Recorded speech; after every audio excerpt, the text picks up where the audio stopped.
Rev up your engines!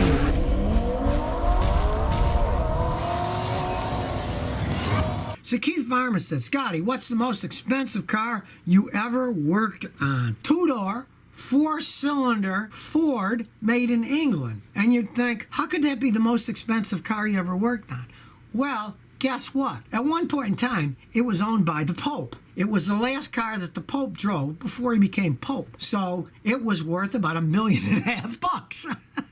It was just a beat-up old English Ford, two-door, but a friend of mine had it in his collection. I worked on it, so, I mean, that's the most expensive car I ever worked on. Originally, it probably sold for like $500, but it was worth $1.5 million when I was working on it. Mr. Bulgeoff says, Scotty, I have a 17 Honda Civic 1.5 turbo with a common oil dilution issue. What can we expect from this new engine coming out of May 2020? Well, this fix it. Will Honda cover the cost? I doubt if Honda's ever going to cover the cost. They're always trying to cover their own rear end so they don't have to pay for mistakes they made. Most companies are that way.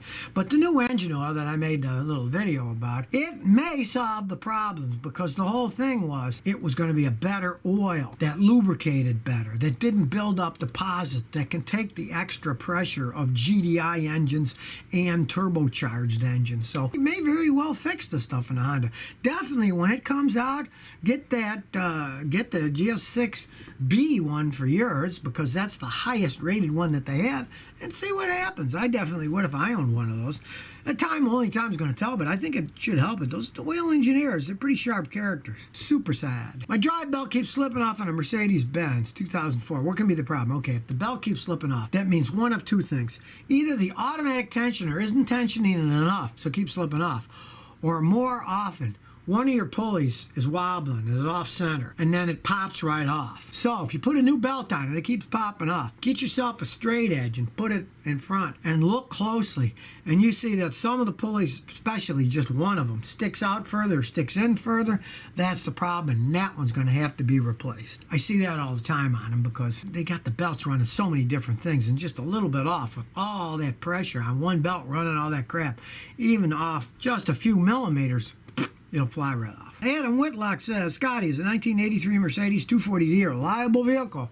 Well, it was in 1983. I had tons of customers with those old four-banger diesel engines. They couldn't get out of their own way. They were slow as molasses going uphill in January. I mean, those things were slow, but they could run forever. Four-cylinder diesel with big old coffee can pistons in them, and they could just run and run. Like I say, they didn't have any pickup. They could barely get out of their own way. Now, this is a long time after 1983 today. So, I don't know if it's any good anymore. For that, you have to find a guy like me to check it out before you buy it because you don't want to buy one that's falling apart.